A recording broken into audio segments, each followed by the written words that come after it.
Series میں ایک چھوٹی سی لیکن بہت ہی دلچسپ کہانی کے ساتھ حاضر ہوں۔ اس کا عنوان ہے جب کھوج ملا۔ اس کے مصنف ہیں ابن صحرا۔ سن 1888 کے آخر کا ذکر ہے۔ پیرس پولیس کے شعبہ سراغ رسانی میں ایک جوان سال سراغ رساں رابرٹ لاڈرو ہوتا تھا۔ اس کی مہارت کا یہ عالم تھا کہ لوگ کہا کرتے تھے کہ اس کے فن سراغ رسانی میں جادو کا دخل ہے۔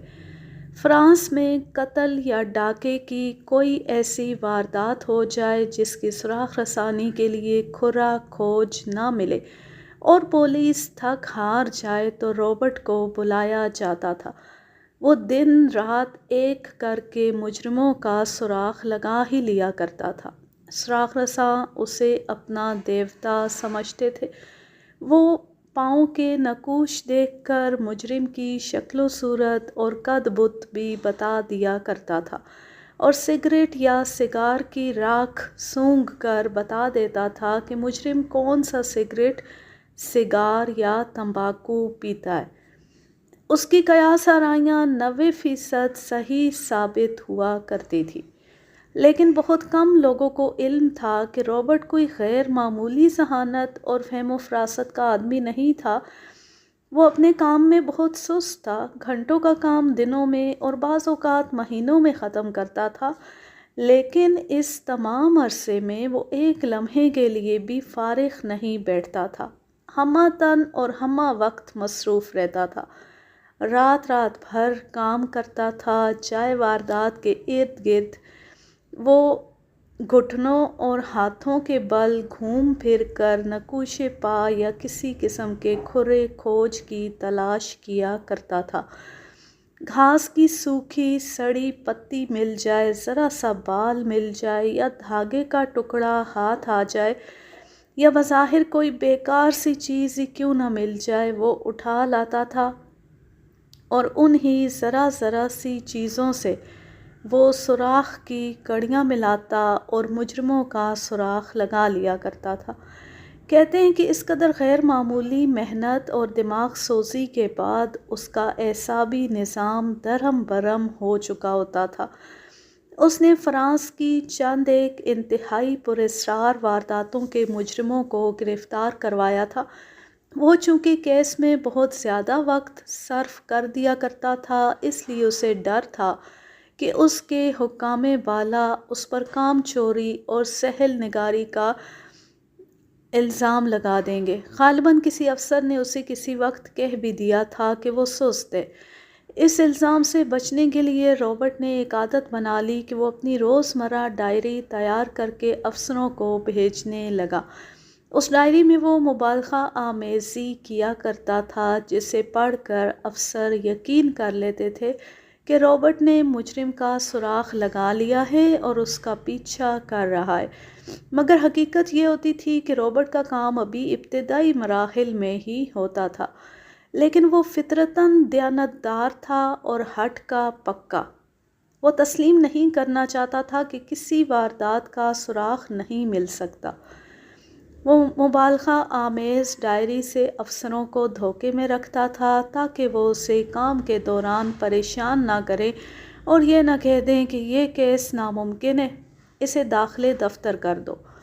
وہ اپنے فن کو خوب سمجھتا تھا اور غیر معمولی صبر و تحمل اور استقلال سے سراغ رسانی میں لگا رہتا تھا۔ وہ رات بھر سوتا نہیں تھا، کبھی چند لمحے مل جائیں تو بیٹھے بیٹھے اونگ لیتا تھا۔ ایک بار وہ پورے ایک ہفتے میں صرف 3 گھنٹے سو سکا تھا، باقی تمام ہفتہ جاگتے اور مسلسل کام کرتے گزار دیا تھا۔ اس نے برسوں اسی طرح کام کیا۔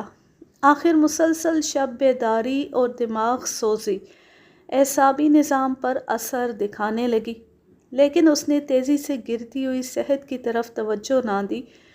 ایک دو بار وہ بیمار پڑ گیا تو سرکاری ڈاکٹروں نے اسے طویل آرام کا مشورہ دیا، لیکن رابرٹ نے بے نیازی سے کہا یہ تو عام قسم کا سر درد ہے۔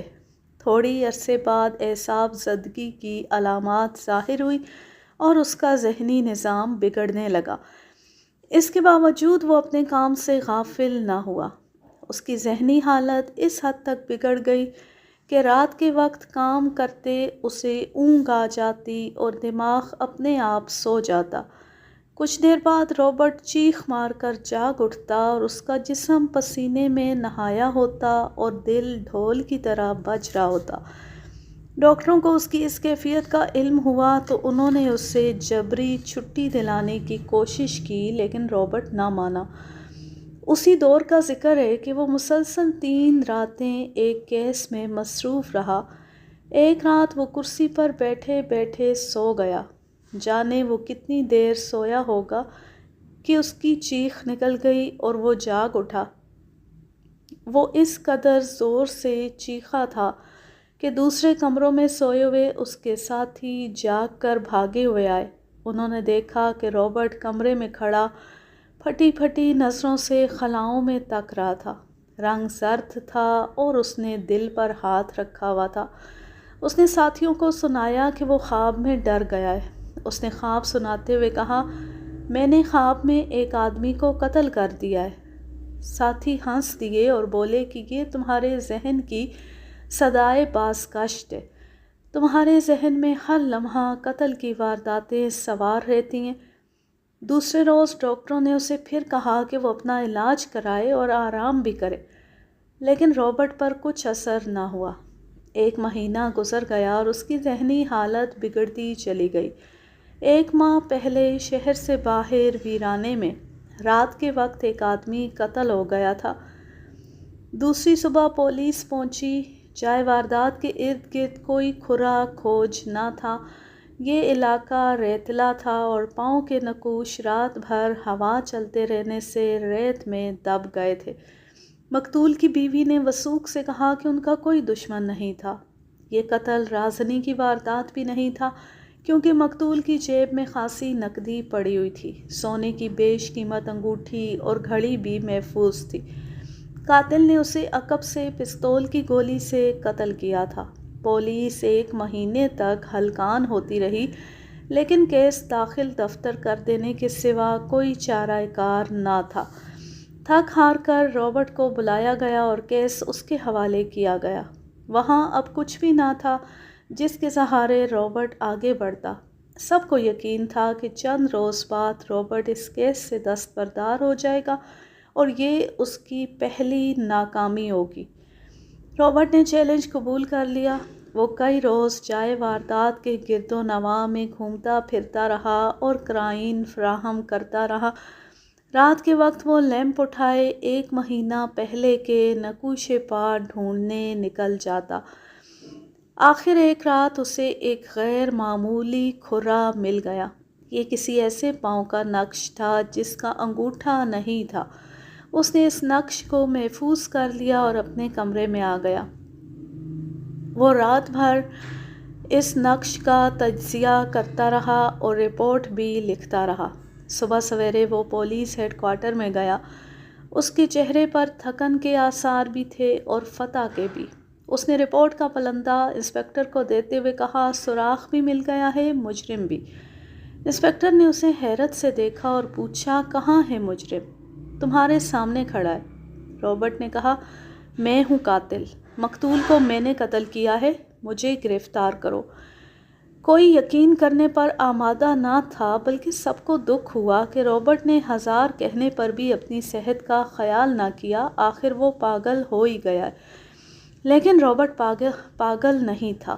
اس نے بیان دیتے ہوئے کہا، یہ دائیں پاؤں کا نقش ہے اور اس کا انگوٹھا کٹا ہوا ہے۔ اس نے اپنے دائیں پاؤں کا جوتا اتار کر دکھایا اور بولا، یہ دیکھ لو، میرے پاؤں کا انگوٹھا کٹا ہوا ہے۔ جائے واردات پر میرے ہی پاؤں کا کھرا ہے جو نیا نہیں 1.5 ماہ پرانا ہے۔ نقوش کے ماہرین نے بھی جانچ پڑتال کے بعد تصدیق کر دی کہ یہ نقش پرانا ہے اور رابرٹ کا ہے۔ رابرٹ کو گرفتار کر لیا گیا۔ اس نے اپنے خلاف دوسری شہادت یہ پیش کی کہ یہ قتل اس رات ہوا تھا جس رات میں ڈر کر جاگ اٹھا تھا اور میں نے ساتھیوں کو بتایا تھا کہ میں نے خواب میں ایک آدمی کو قتل کر دیا ہے۔ میں جسے خواب سمجھتا تھا وہ دراصل حقیقت تھی۔ میں سوتے میں غیر شعوری طور پر باہر نکل گیا۔ پستول تو ہر وقت میرے پاس ہوتا ہے۔ میں نے اکیلے دکیلے آدمی پر گولی چلا دی۔ میں نے اسے کیوں قتل کیا ہے، اس کا میرے پاس کوئی جواب نہیں۔ پولیس نے اس کا ریوالور دیکھا، اس میں 5 کارتوس مکمل تھے، چھٹا کھوکھا تھا۔ رابرٹ نے واردات کے بعد ریوالور کھولا ہی نہ تھا۔ اس کے خلاف شہادت مکمل ہو گئی اور چالان عدالت میں پیش کر دیا گیا۔ اس کی صفائی میں سرکاری ڈاکٹر پیش ہوئے اور عدالت نے ایک ماہر نفسیات کی رپورٹ لی۔ ڈاکٹروں اور ماہر نفسیات کے بیان ایک دوسرے کی تصدیق کرتے تھے۔ انہوں نے ثابت کیا کہ اعصاب زدگی کے زیر اثر شام کے بعد رابرٹ کے ذہنی نظام میں ایسا تغیر آ جاتا ہے جس کے تحت اس میں تشدد پسندی اور عیسیٰ پرستی پیدا ہو جاتی ہے۔ دن کے وقت وہ ہر حال میں نارمل ہوتا ہے۔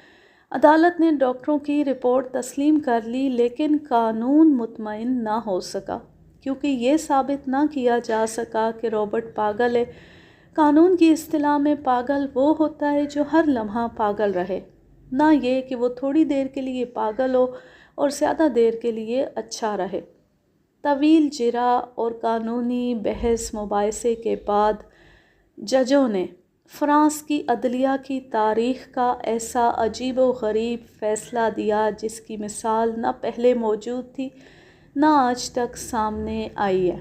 رابرٹ کو عمر قید کی سزا دی گئی، لیکن صرف رات کے لیے، یعنی سورج غروب ہونے سے طلوع تک قیدی، دن کے وقت آزاد۔ فیصلے کے مطابق رابرٹ دن کے وقت اپنی روزمرہ کی ڈیوٹی نہایت خوش اسلوبی سے کرتا رہتا اور سورج غروب ہوتے ہی جیل چلا جاتا، جہاں اسے کوٹھڑی میں قید کر دیا جاتا اور صبح کے وقت پھر جیل سے نکال دیا جاتا۔